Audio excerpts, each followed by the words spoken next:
locations do you have? In the U.S., we have 13 warehouses that I oversee as a safety coordinator.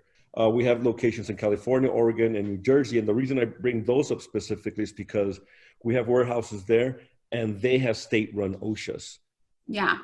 Yeah, So they do. That's what makes it even more difficult for one individual to oversee. Oh yeah, it does. It does, especially in California alone. Yes, we know that. Yes.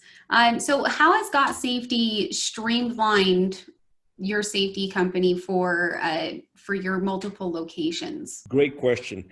Being that we are decentralized and we're all over the U.S., obviously it's physically impossible for me to be at each location, but it gives me the opportunity to see who's doing their training, and it's uniform, it's standard. So in other words, when I assign 2 courses each month, I know that each warehouse should be doing the same procedure. Then they also have, GotSafety has provided us with all the proper OSHA documentation, from emergency accident investigation to fall protection. So that makes it tons easier to do my job, thanks to GotSafety.